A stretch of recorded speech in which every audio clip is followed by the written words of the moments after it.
우리 다 같이 사도신경으로 신앙 고백하심으로 8월 15일 새벽 예배를 하나님께 드리겠습니다. 나는 전능하신 아버지 하나님 천지의 창조주를 믿습니다. 나는 그의 유일하신 아들 우리 주 예수 그리스도를 믿습니다. 그는 성령으로 잉태되어 동정녀 마리아에게서 나시고 본디오 빌라도에게 고난을 받아 십자가에 못 박혀 죽으시고 장사된 지 사흘 만에 죽은 자 가운데서 다시 살아나셨으며 하늘에 오르시어 전능하신 아버지 하나님 우편에 앉아 계시다가 거기로부터 살아있는 자와 죽은 자를 심판하러 오십니다. 나는 성령을 믿으며 거룩한 공교회와 성도의 교제와 죄를 용서받는 것과 몸의 부활과 영생을 믿습니다.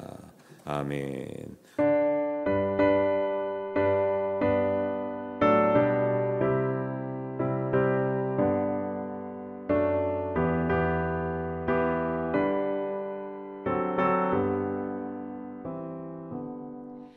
이 세상에 근심된 일이 많고 참 평안을 몰랐구나.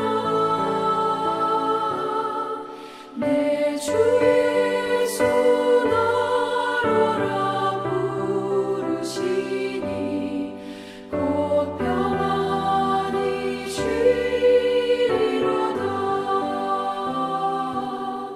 주 예수의 구원의 은혜로다.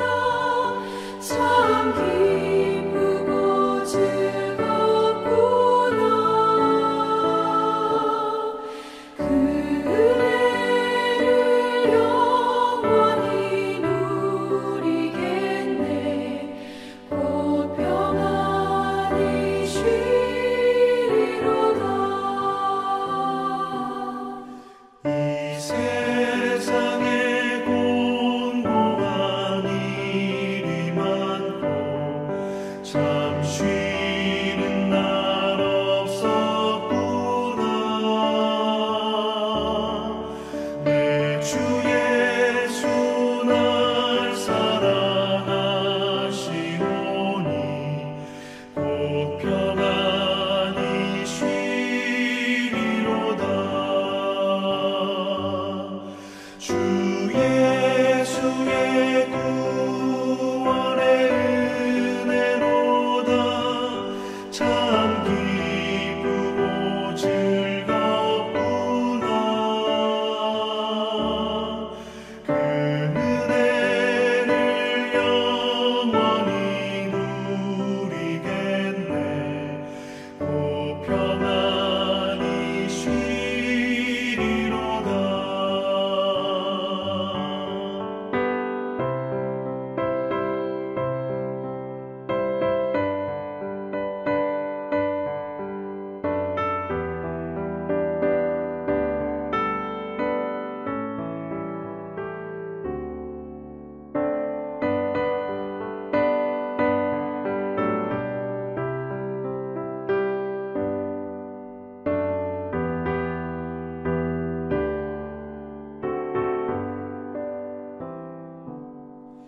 이 세상에 죄악된 일이 많고 참 죽을 일 쌓였구나.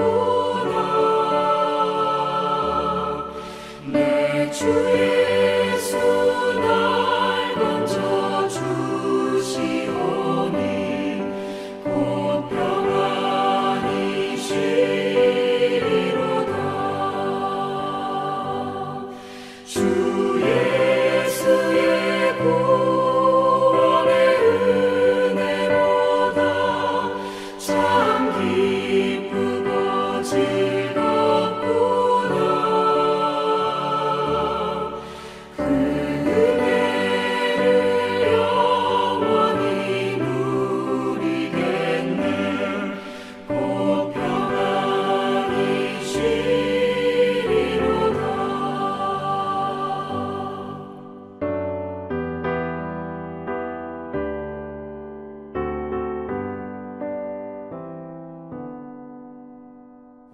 오늘 주시는 하나님 말씀은 에스겔 18장 1절에서 20절 말씀입니다.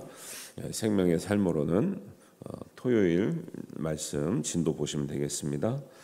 우리 한 목소리로 봉독하겠습니다. 또 여호와의 말씀이 내게 임하여 이르시되 너희가 이스라엘 땅에 관한 속담에 이르기를 아버지가 신 포도를 먹었으므로 그의 아들의 이가 시다고 함은 어찌 됨이냐. 주 여호와의 말씀이니라.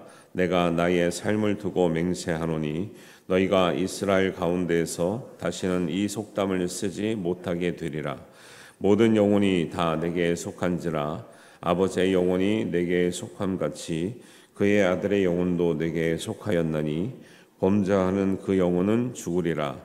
사람이 만일 의로워서 정의와 공의를 따라 행하며 산 위에서 재물을 먹지 아니하며 이스라엘 족속의 우상에게 눈을 들지 아니하며 이웃의 아내를 더럽히지 아니하며 월경 중에 있는 여인을 가까이 하지 아니하며 사람을 학대하지 아니하며 빚진 자의 저당을 돌려주며 강탈하지 아니하며 줄인 자에게 음식을 주며 벗은 자에게 옷을 입히며 별일을 위하여 꾸어주지 아니하며 이자를 받지 아니하며 스스로 손을 금하여 죄를 짓지 아니하며 사람과 사람 사이에 진실하게 판단하며 내 율례를 따르며 내 규례를 지켜 진실하게 행할진대 그는 의인이니 반드시 살리라.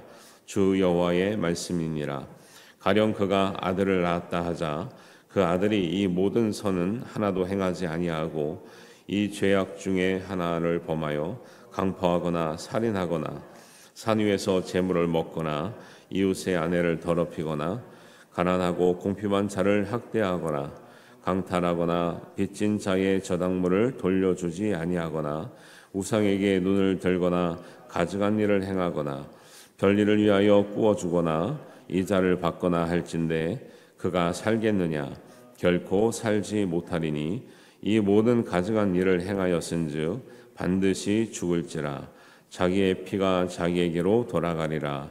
또 가령 그가 아들을 낳았다 하자 그 아들이 그 아버지가 행한 모든 죄를 보고 두려워하여 그대로 행하지 아니하고 산 위에서 재물을 먹지도 아니하며 이스라엘 족속의 우상에게 눈을 들지도 아니하며 이웃의 아내를 더럽히지도 아니하며 사람을 학대하지도 아니하며 저당을 잡지도 아니하며 강탈하지도 아니하고 줄인 자에게 음식물을 주며 벗은 자에게 옷을 입히며 손을 금하여 가난한 자를 압제하지 아니하며 별리나 이자를 받지 아니하여 내 규례를 지키며 내 율례를 행할진대 이 사람은 그의 아버지의 죄악으로 죽지 아니하고 반드시 살겠고 그의 아버지는 심히 포악하여 그 동족을 강탈하고 백성들 중에서 선을 행하지 아니하므로 그는 그의 죄악으로 죽으리라. 그런데 너희는 이르기를 아들이 어찌 아버지의 죄를 담당하지 아니하겠느냐 하는도다. 아들이 정의와 공의를 행하여 내 모든 율례를 지켜 행하였으면 그는 반드시 살려니와 범죄하는 그 영혼은 죽을지라. 아들은 아버지의 죄악을 담당하지 아니할 것이요 아버지는 아들의 죄악을 담당하지 아니하리니 그 의인이 공의도 자기에게로 돌아가고 악인의 악도 자기에게로 돌아가리라. 아멘. 네, 오늘 휴일인데 이렇게 아침에 일찍에 또 기도의 자리에 나오신 여러분들을 환영하고 축복합니다. 하나님 은혜가 함께 하시기를 축복합니다. 에스겔 18장은요. 지금 17장 내용이 반은 비유고 반은 해석이기 때문에 어제 같이 말씀을 드렸어요. 18장 내용이 성경에서 굉장히 중요한 내용입니다. 특히 우리나라 사람들에게는 이제 우리도 그 18장 처음에 보면 이런 속담을 너희가 어찌 쓰느냐 그러잖아요. 근데 우리도 무의식 중에 이런 생각을 많이 가지고 있어요. 한국 사람들은. 그러니까 성경을 볼 때 제가 이제 목회하면서 느끼는 게 뭐냐면 우리가 기독교 신앙을 가지고 있는데 생각이 너무 옛 생각에 사로잡혀 있는 게 많아요. 옛 생각이라면 이제 종교적으로 영적으로 봤을 때 과거의 종교에 잡혀 있는 거죠. 우리의 과거의 종교가 뭐예요? 아주 그냥 단군부터 있었던 게 뭐냐면 무속신앙이에요. 무속신앙이 너무 뿌리를 잡고 있어요. 그래가지고 이게 뭐 그냥 성경적이지 않는 무속적인 개념을 영적이라고 하니까 막 영적인데다 막 갖다 붙이는 게 많아요. 우리나라 사람들은. 그래서 괜히 두려워하고 무서워하고 떨고 뭐 이런 거 많고, 유교적인 것도 많죠. 우리 영향이. 우리는 무조건 뭐 장유유사의 개념이에요. 무조건 거의 잠재의식 속에 다. 그리고 어떤 권위, 어떤 명예, 명분, 이게 너무 중요하죠. 우리나라는. 근데 성경은 그런 걸 가지고 중요하다고 얘기하지 않거든요. 그런 것도, 그다음에 불교적인 것도 있고요.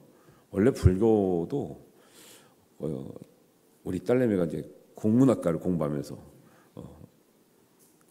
뭐 하나를 얘기하는데 저도 몰랐는데 야 원래 저렇구나 이런 게 생각한 게 뭐냐면, 공부를 이제 교수님한테 배웠는데 그런 얘기를 하는 거예요.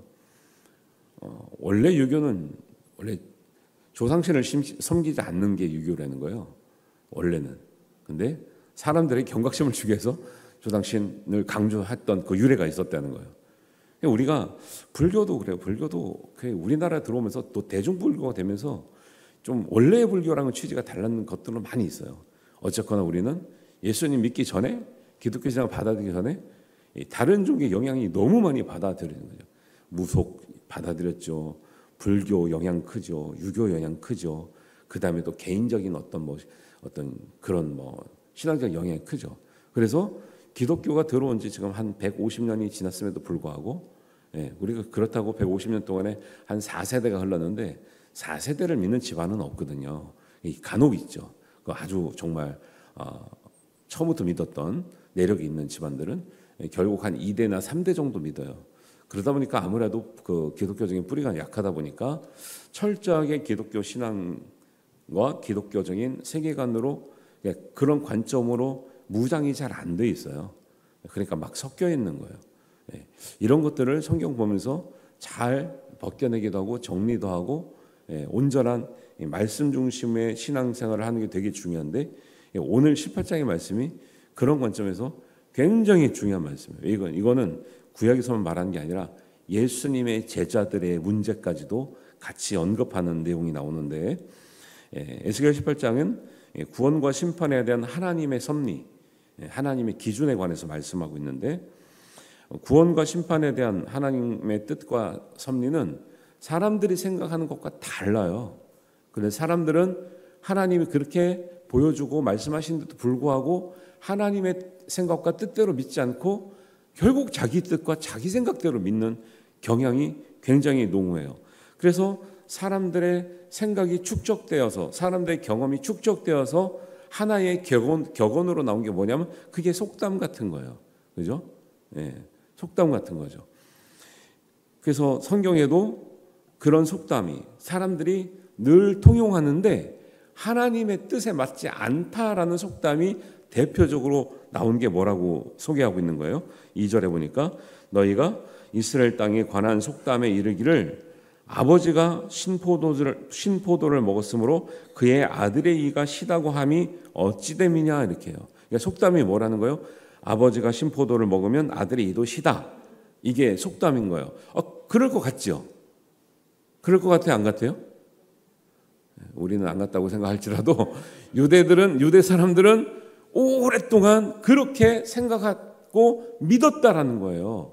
근데 하나님이 그 속담이 이제 이거는 그냥 포도 먹는 이야기를 하는 게 아니라 구원에 관한 얘기를 하는 거예요, 이게. 그러니까 그렇게 구원에 관해서도 아버지의 이가 시면 아들의 이도 시다 뭐냐면 구원이 조상이 잘 믿으면 자손도 복 받겠지 라고 하는 개념이 있다라는 거예요. 근데 하나님은 뭐래요? 그렇지 않은데 이렇게 말씀하시는 거예요. 반대로 저주나 어떤 심판이나 벌도 똑같아요. 그러면 아버지가 잘못했으면 아들이 연대보증으로 물려받아요? 물려받아야 돼요? 안 받아야 돼요? 그건 안 받고 싶죠. 근데 왜 축복은 물려받으려고 그러는 거예요? 구원은 왜 물려받으려는 거예요? 한마디로 구원과 심판은 오직 하나님의 섭리에 의해서 각자의 믿음에 의해서 결정되지 부모님의 어떤 믿음과 어떤 잘못이 그 다음 세대에게 연대적인 책임으로 물려지지 않는다라는 거예요. 근데 유대 사람들은 어떻게 믿었고요? 어떻게 믿었다고요? 연대되는 것처럼 물려지는 것처럼 생각을 했다라는 거예요. 그러니까 좀 무책임한 신앙생활을 하고 있는 거죠. 아, 나는 지금 이렇게 살지만 부모님이 기도 많이 했으니까, 부모님 믿음이 좋았으니까, 부모님이 교회를 위해서 헌신했으니까 나도 구원 받겠지. 우리도 그렇게 생각해야 하네요. 우리는 말고 하면 우리 주변 사람들은 그렇게 생각해야 하네요. 한 사람 있지요. 근데 하나님 말씀 뭐라 그러는 거예요? 그렇지 않다라는 거예요. 이게 굉장히 중요한 말씀이에요. 예. 그래서 예를 들어주시는 거예요.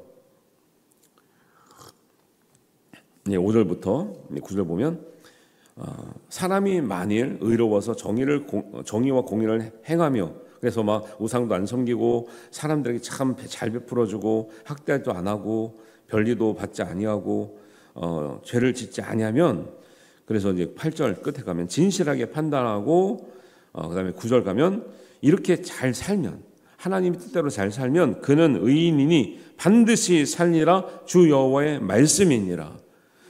아무리 부모가 조상이 어떤 잘못을 했더라도 그 잘못 때문에 밑에 자손들이 그 조상 때문에 벌을 받거나 심판받지 않고 정말 그 사람의 삶이 하나님 앞에 의로운 삶을 살면 그 사람은 앞에 조상의 영향을 받지 않고 내가 반드시 살려주리라, 구원시켜 주리라. 예. 우리 정말 이렇게 믿으시기 바랍니다. 그 다음에 이게 참 재미있는 말씀이에요. 18장 말씀이. 그런데 보세요. 그렇게 의인으로 살다가 10절에 가령 그가 아들을 낳았다 하자. 그러니까 의인으로 산 사람이 아들을 낳았는데 아들이 이제는 완전히 아버지랑 반대로 해요. 선을 하나도 행하지 않고 10절 그 죄악 중에 하나를 범하여 강포하거나 살인하고 그다음에 우상도 섬기고 막 거꾸로 완전히 앞에 했던 거랑 거꾸로 별일을 위해서 꾸어주고 막 가증한 일을 행하고 막 그래요. 그러면 그 사람은 13절 끝에 보면 뭐라고요? 반드시 죽을지니라. 자기의 피가 자기에게로 돌아가리라. 아버지가, 부모님이, 어머님이 아무리 선을 행해도, 의인으로 살아도, 구원을 받았어도 아들이 완전히 반대로 가면 구원 받는다는 거 못 받는다는 거예요? 못 받는다고 얘기하잖아요. 또 재밌는 얘기를 또 들어주세요. 그렇게 악하게 살다가 그가 14절에 또 가령 그가 아들을 낳았다 하자. 악하게 살다가 그럼 이번에 또 자녀를 또 낳았어요. 근데 자녀가 정신을 차리고 죄를 보고 두려워하여 그대로 행하지 않고 또 선하게 의롭게 잘 살았어요. 17절 후반에 보시면 이 사람은 그의 아버지의 죄악으로 죽지 아니하고 반드시 살겠고. 할렐루야. 이 개념이 굉장히 중요해요. 예. 근데 우리는 그래서 이게 제가 한 10 몇 년 전에 부교육자 생활하고 있을 때 한창 유행했던 게 뭐냐면, 책도 그렇고 막 부흥회도 그렇고 가게에 흐르는 저주를 끊어야 산다라는 책도 있었고 부흥회도 많았어요. 들어보셨어요? 안 들어보셨어요? 왜 안 들어보신 척을 하시지? 많이 유행했는데. 그러니까 그게 마치 부흥회도 하고 책도 나오고 하니까 사람들이 다 믿어버리는 거예요. 근데 결국 이단 판정 받았어요. 근데 이게 한국 교회 실상이라는 거예요. 뭔가 그럴싸해. 막 부흥회도 하고 막 흥분을 해. 나중에 알고 보니까 이단이야. 난 너무 답답해. 아니, 언뜻 들어도 이상하지 않아요? 가게에 흐르는 저주가 있다는 얘기를 성경에서 하고 있나요? 어디서 하고 있어요? 무당들이 하고 있죠. 무당들은 그 얘기를 많이 한다고. 집안이 안 되는 이유가 뭐예요? 조상이. 네. 집안이 막 우울하고 무슨 사건이 실패하는 이유가 다 조상 탓하는 거죠. 그래서 조상신 불러다가 위로해 주는 거 굿하고 그러는 거예요. 어디 성경에 그런 게 있냐고. 근데 그걸 갖다 붙인 거예요. 근데 우리나라 사람은 그걸 왜 들으면 혹하냐면, 그럴싸하거든. 왜? 옛날부터 많이 들어왔잖아요. 그렇게. 예. 그런 것처럼 많이 들어왔거든요. 뭐 하면은 조상신이 아니면 아버지가 좀 한이 맺혀서 좀 그냥 좋은 데를 못 가가지고 지금 우리를 곁을 못 떠나고 이런 사상이 어디 있냐는 거예요, 성경에. 근데 왜 그걸 가지고 부흥회를 하고 왜 사람들을 겁을 주고 왜 하나님 질린 것처럼 그렇게 해요. 한동안 많이 했다니까요. 네. 기독교 신앙은 조상 탓 없습니다. 잘했던 못했던 조상 탓은 없습니다. 네. 끊어야 될 저주가 있는 게 아니에요. 내가 잘하면 하나님 우리의 삶을 통해서 영광 받으시고 은혜 주시고 구원을 주시는 줄 믿습니다. 근데 아무리 조상들이 잘해도 내가 잘못하면 잘못한 걸 가지고 하나님께서 징계도 하시고 정말 못 고치면 구원도 못 받아요. 할렐루야. 성경은 이걸 말하고 있네요. 근데 이제 문제가 뭐냐? 예수님 당시에 제자들도 어떻게 생각했냐면 에스겔 18장 2절에 나오는 말씀처럼 속담처럼 제자들도 그 속담에 물들어 있었다라는 증거가 어디냐면 요한복음 9장 1절에서 나오는 이하에 나오는 말씀이에요. 예수님께서 길을 가실 때 날 때부터 맹인된 사람을 보신지라 제자들도 같이 봤어요. 그러니까 제자들이 물어보는 거예요. 선생님, 이 사람이 맹인으로 난 것은 누구의 죄로 인함이니까? 자기 때문입니까? 부모 때문입니까? 누가 물어본다고요?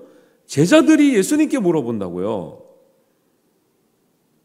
제자는 예수님의 말씀을 다 받아들인 사람들인데 사실 지금 요한복음 9장 상태면은 한 1년에서 1년 반밖에 안 따라왔기 때문에 말은 제자지만 사실 예수님의 뜻을 다 알지는 못하는 거죠.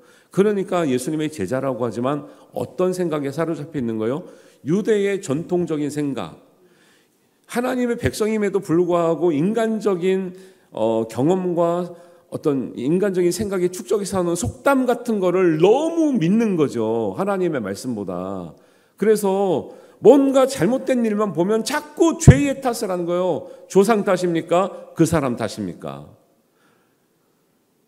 그래서 우리나라가 농담이 아니라 그냥 가볍게 말하면 이게 별거 아닌 것 같지만 그거 심각한 문제라니까요. 옛날에 이런 거죠. 가볍게 말하면. 근데 진작에 말하면 아침부터 무거우니까. 아들 못 낳는 목사님에게는 또 주례로 안 받는다는 말을 들어보셨어요? 안 들어보셨어요?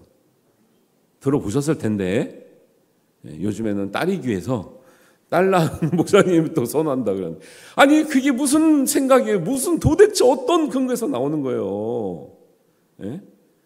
이게 우리가 흔히 말한 그냥 가볍게 농담처럼 말았는데 그 안에서 완전히 비기독교적이고 비신앙적인 그런 생각들과 속담들과 이런 것들이 되게 많이 녹아져 있다. 우리 사상 중에는 그 가벼운 거 말하는 거예요. 심각한 것도 많아요. 뭐 사업에 실패했다. 무슨 죄를 져서 이랬을까? 아니 원인이 꼭 그렇지만은 않다니까요. 그런데 우리한테 무슨 문제만 생기면 또 어떤 사람이 아프면 뭐 돌아가신 부모님이 좋은 데를 못 가서 우리 애를 괴롭히는 거 아닐까? 별 생각을 다 한다니까. 성경에 그런 게 있다는 거 없다는 거예요. 그거 무당들이나 하는 짓이라니까요. 돈 벌라고? 성경에는 그렇게 안 해요. 그러니까 제자들이 날 때부터 맹인된 사람이 날 때부터 맹인된 사람 불쌍히 여겨야 되는데 제자들이 뭐라 그래요? 누구 죄 때문입니까? 예수님이 그때 너무나 참 일관된 성경적인 진리를 말씀하시죠. 예수님께서 대답하시되 이 사람이나 그 부모의 죄로 인한 것이 아니라 그에게 하나님이 하시는 일을 나타내고자 하심이라. 할렐루야. 기가 막혀. 진짜 이런 예수님이기 때문에 우리가 믿을 수 있는 거예요. 네. 이런 예수님이니까 우리가 믿을 수 있다니까요. 네. 사람들이 뭔가 안 되면 다 조상 탓을 하고 그 사람 탓을 하는데 예수님은 오히려 우리의 연약함이, 우리의 부족함이 하나님이 하신 일을 나타내고자 하는 그런 뜻이 있다라는 것을 알려주시니 보세요. 남들이 뭐라고 하지 않아도요.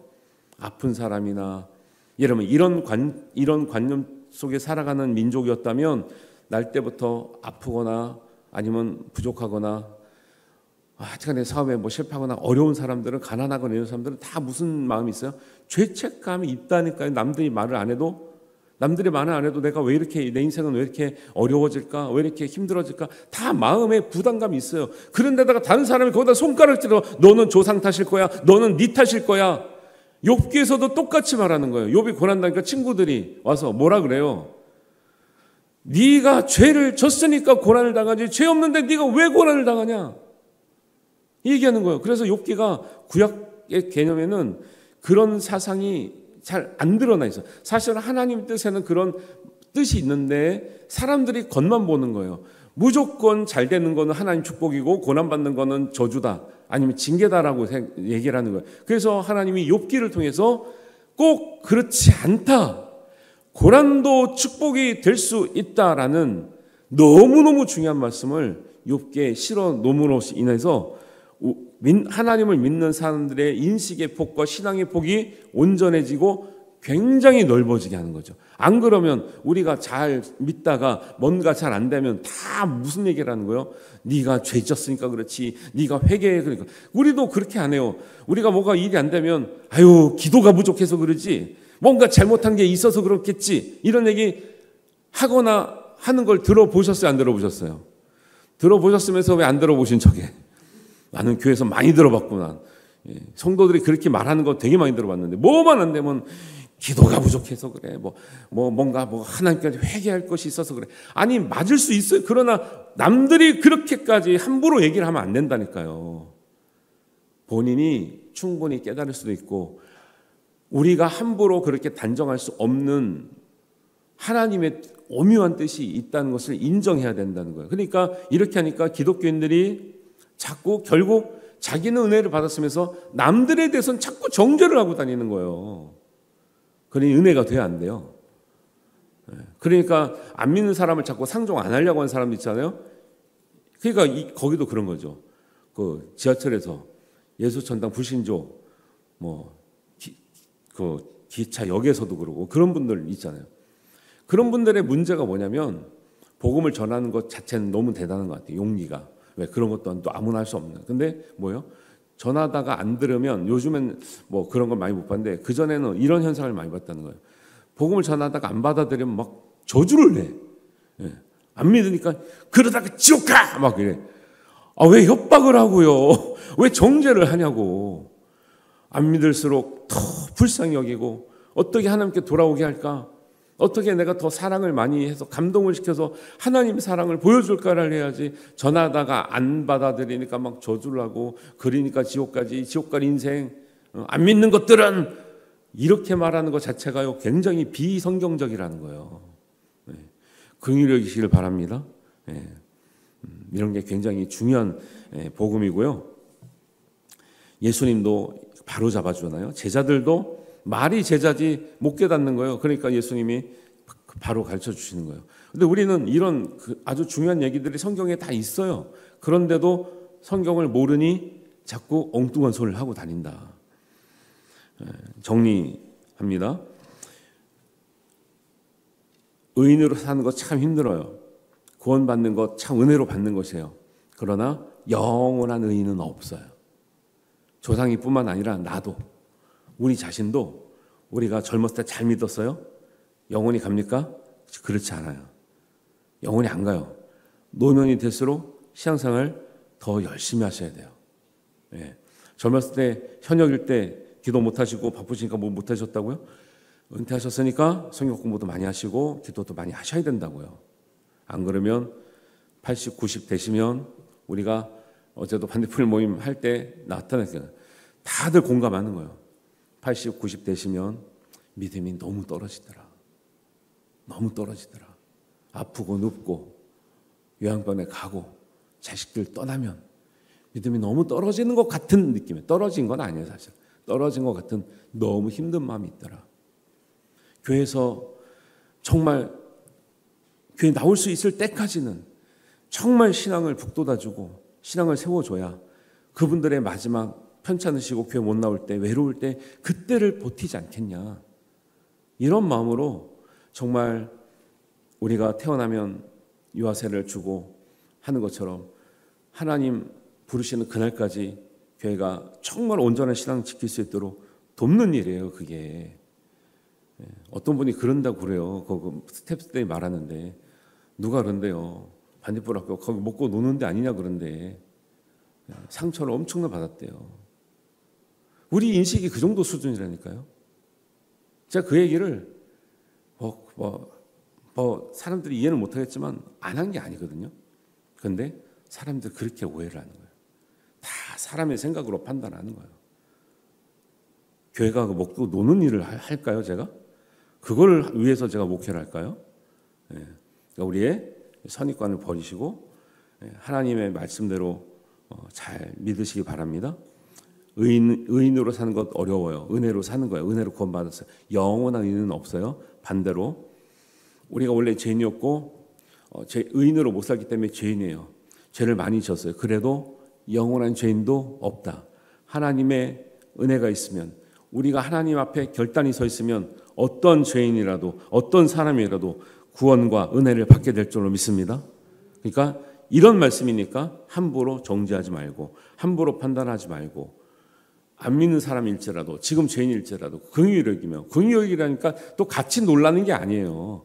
긍휼히 여기서 그 사람들이 복음을 접하고 구원 받을 수 있는 기회를 우리가 열심히 주자는 거지. 긍휼히 여기라니까 또 같이 놀고 있네. 또 같이 가서 같이 또 죄를 짓고 있네. 이러면 안 된다라는 거예요. 그래서 오늘 말씀이 예수님 당시에도 제자들에게 예수님 가르쳤던 말씀이고, 구약 성경에는 더더욱 한정된 신앙의 눈을 열어주는 눈이고 온전하게 하는 복음이라는 차원에서 오늘 말씀이 너무 중요하다는 것 아셨으면 좋겠고요. 기억하시고 하나님의 은혜대로 하나님께 귀한 복을 누리시고 은혜를 받으시기를 주님의 이름으로 축원합니다. 기도합니다. 하나님 아버지, 은혜를 감사합니다. 오늘 들은 말씀을 가지고 온전한 말씀, 온전한 복음 위에서 우리가 구원과 은혜를 누리게 하여 주시옵소서. 하나님께서 베푸신 은혜, 누구에게나 공평하시고 누구에게나 정의로운 하나님의 말씀, 또 하나님의 구원의 섭리 다 누리게 하시고, 우리가 하나님의 관점으로 세상을 바라보며 긍휼히 여기며 또 사람들을 정말 하나님께로 인도하는 데에 애쓰며 힘쓰는 우리 모든 우리 성도들 되게 하여 주시옵소서. 하나님께서 온전하게 하실 줄 믿사오며 예수님의 이름으로 기도하옵나이다. 아멘. 하늘에 계신 우리 아버지, 아버지의 이름을 거룩하게 하시며 아버지의 나라가 오게 하시며 아버지의 뜻이 하늘에서와 같이 땅에서도 이루어지게 하소서. 오늘 우리에게 일용할 양식을 주시고 우리가 우리에게 잘못한 사람을 용서하여 준 것 같이 우리 죄를 용서하여 주시고 우리를 시험에 빠지지 않게 하시고 악에서 구하소서. 나라와 권능과 영광이 영원히 아버지의 것입니다. 아멘.